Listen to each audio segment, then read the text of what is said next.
sacrifice the August, all that he might help us see.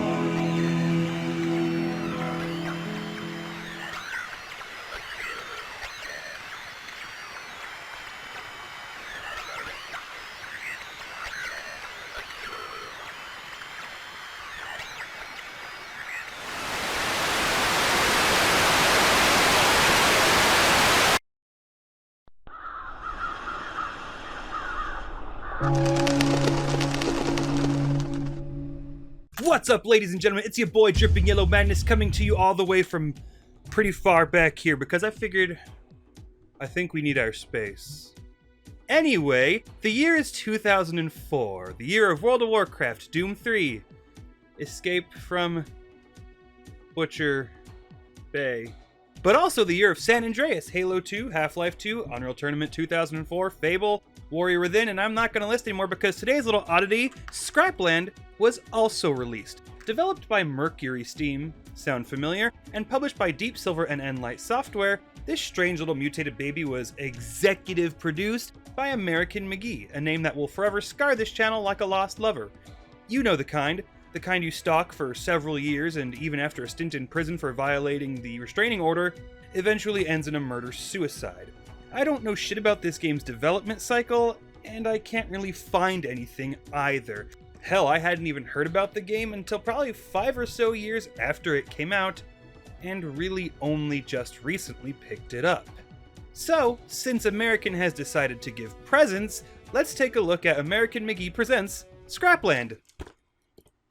Come on.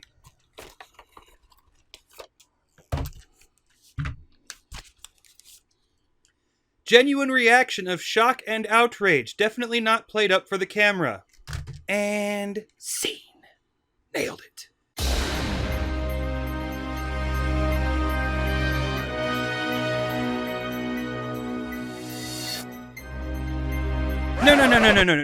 No, fuck you. You wait a minute. What the fuck is this? If I'm not mistaken, this game was a full price launch title at release. And yet, here, in this stupid fucking box, all we have is this big old cardboard separator, this manual. Yes, kids, games used to come with these things. They told you a lot about the game, oftentimes giving you story that wasn't present in the game, and also teaching you some basics in case they didn't have a tutorial.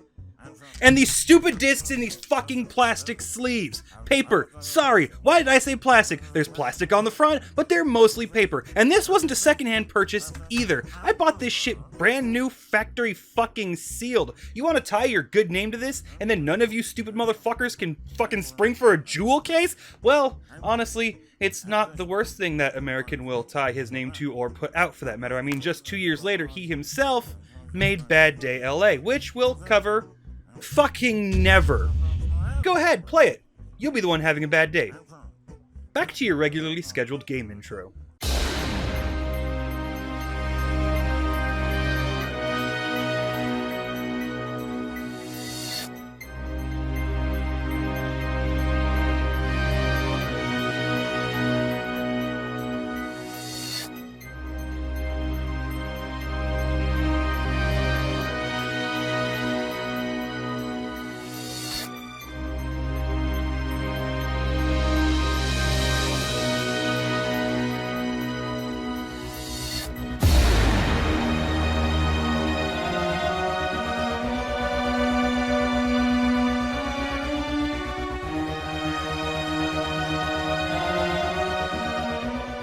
You are detritus debris, but nobody pronounces it correctly and you try to church it up. You're an off-worlder from outer space. You spot Scrapland, decide to check it out, get told you need a job before you're allowed onto the planet, and become a journalist. Then you spend anywhere from 10 to infinite hours doing absolutely anything but journalism of really any kind. Kiryu Kazuma would tell you to get the fuck to work. You're sent to interview the Robo-Pope and instead get involved in doing the crimes. That's it. Crime. Killing, illegal racing, more killing, and just to put a nice little bullet point on this, more killing. And you're not the only one. People are just constantly murdering each other on this planet for fun. And the police, for some reason, are only there for when you do it. It's pretty fucking stupid, empty-headed, and poorly thought out even for the time. Why would you make a game where randos will just up and engage in galactic conquest with each other, and yet the second you join in, suddenly there's a problem? Oh, I know, Mercury Steam. Not exactly known for overwhelming quality or fully thought out ideas. I'm rambling, what else is new? The movie predates the film Robots, so this world inhabited entirely by robots, I guess technically doesn't count as a ripoff. Anyway, what starts off as just committing a crime for the sake of it sees detritus, as they pronounce it, wrapped up in an investigation wherein an organic life form is murdering robots. The details are not important, you investigate, it wasn't an organic life form all along, it was your boss, oh sorry, spoiler warnings, you fight, he dies, the end. Yo guys, you need to sit your asses down because right now we're going to engage in some real talk. The story is almost entirely inconsequential, and most of its beats and missions you do have absolutely nothing to do with it. You spend a lot of time having to go to random communication platforms just to be told to go talk to somebody, then go to another communication device. Sometimes you'll have to tail another robot, race them, or even engage in ship-to-ship combat. Sometimes you go through painfully simple stealth sections on foot, and a handful will have you killing characters. The game otherwise, however, is insanely repetitive, oftentimes having you do the same mission twice in a row, just with a slight deviation or change in them.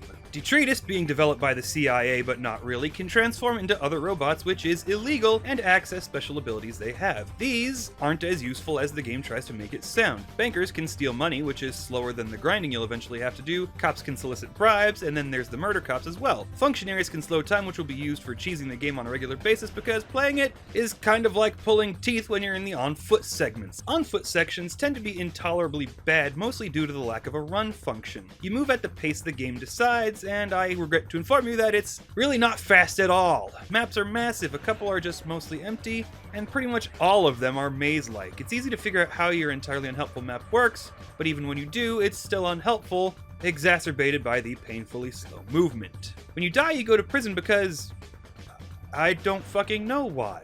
A computer called the Great Database holds all the info for every robot on Scrapland, so you are reconstructed by it and sent there. Probably to pad out the game, as you then have to escape from your cell every single time you end up there. If you want to avoid doing so, you can purchase extra lives from bishops. These are essentially a way to pay off having to go to jail, so that you will instead be reconstructed wherever you are. Because dying is a crime on Scrapland, but only if you're poor. This game has some weird fucking layers of social commentary now that I'm saying it out loud. I'm scared. How do you get extra lives? Why, you purchase them from bishops, of course. But only in the Temple of the Great Database. But the game doesn't explain that caveat, so I spent 60% of the game with no extra lives, which if they had just explained that tiny caveat, I probably could have shaved off a couple hours of my playtime. You can also engage in ship combat in the temple to earn extra lives, but we'll get to that. Where am I? I'm missing something. There's something I'm missing about this game. Huh. The game controls like ass. No matter what you do, you're slow, clunky, and the controls just feel sluggish, especially during flight. Your ship will drift and lacks accurate control the faster it can go, and yet you need larger and more powerful ships that can go faster. So you reach this point where you've got the Doom engine flying around, untouchable to all, and yet the awful controls refuse to let you park, and a swarm of enemies shoots you down in the attempt. That's all made worse, however, as during combat segments, either with police or otherwise, after killing your pursuers to get some breathing room, they just spawn new ones right on top of your ass. And it's that old school AI where the physics of the game don't really apply to them. So it spawns 7 ships, focusing all their firepower on you the second you get into your ship, so that by the time you actually gain control, you've lost half of your health and it's literally impossible to shake them even with your countermeasures, and the game just eats through somewhere around $150,000 and 11 lives in the span of 7 minutes, when all I'm trying to do is fly across the tiniest vehicle-based map in the game. Even after you've lowered the difficulty to easy, just so you can clear this tiny fucking segment. And that's chiefly the area where you can grind for lives. Sucks! Rancid donkey dick. Characters are generic. Sure, they stand out from each other and they're designed well enough that each robot type is unique and the main characters are mostly memorable, but they're all just tropes. Nobody has any real personality, and everything from their actions to interactions to their dialogue, which doesn't match up to the subtitles, mind you, is just one gigantic cliche after another that very visibly only exists because video game. For instance, this game has a version of Deep Throat who aids you in your investigation. Turns out to be the only female robot. Okay, this is revealed pretty late in the game after I've had zero interaction with her otherwise. She then gets kidnapped by your boss, and he acts like I'm supposed to give a shit that it's specifically her. Then you kill your boss. Then you win the girl, with zero relationship development at all. You only get the girl because video games. If this is supposed to be a long series of social commentaries, okay, I get it. It's poorly delivered, but I get it. But if it's not, then this game is just a bunch of cliched, poorly thought out shit. Am I missing something? I cannot help but feel like I'm missing something. Like there was something about this game.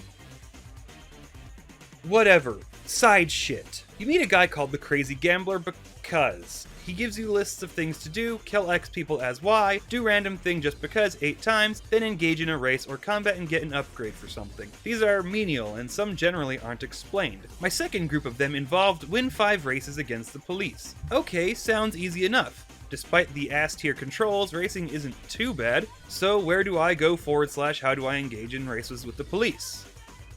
No, you don't understand, I'm asking you, the viewer. I'm not sure why I'm asking you, but I'm so desperate to figure out that I have turned to you for answers. I spoke to as many characters as I could, even looked it up in the manual. Nowhere is it explained how to engage police in a race, so I dropped the side stuff at that point.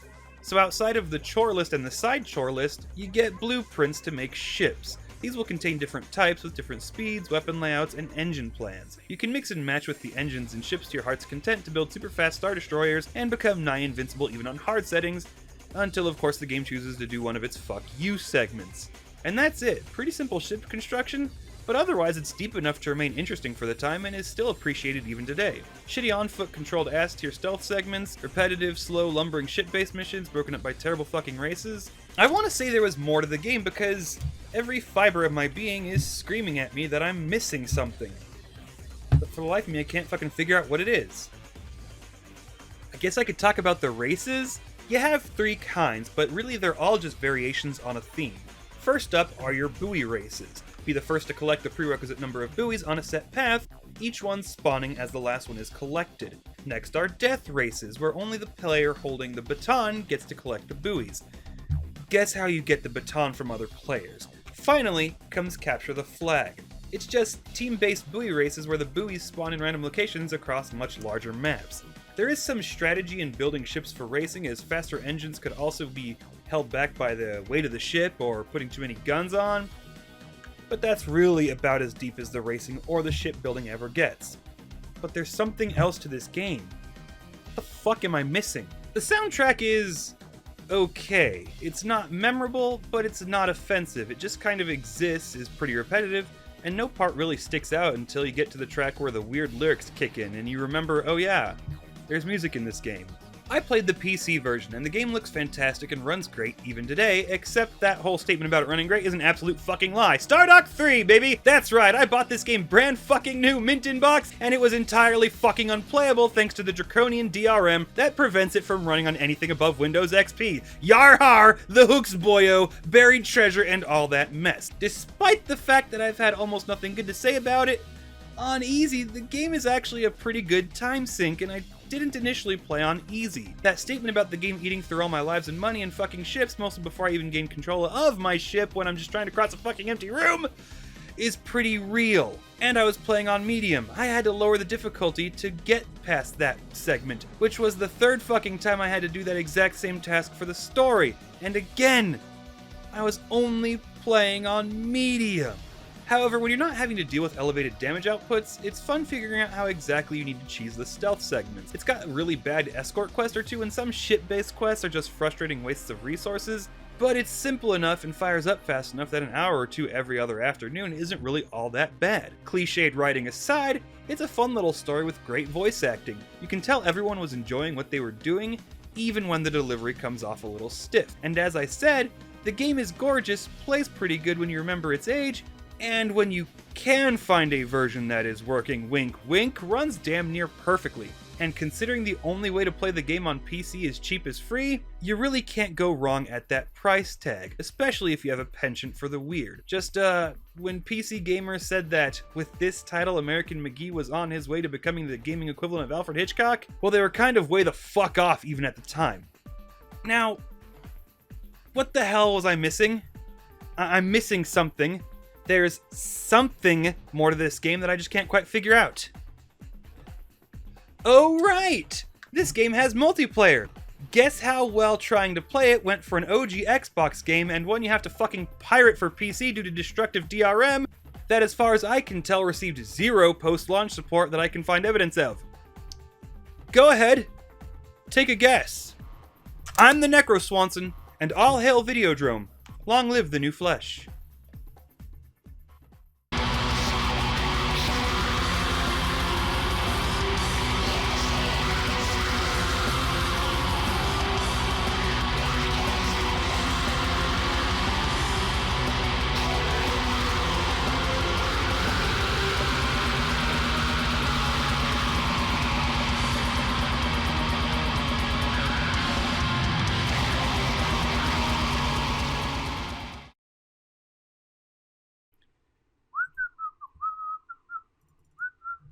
She'll never have to be afraid again, 'cause Romeo and Juliet today, and everything was crimson red, Juliet.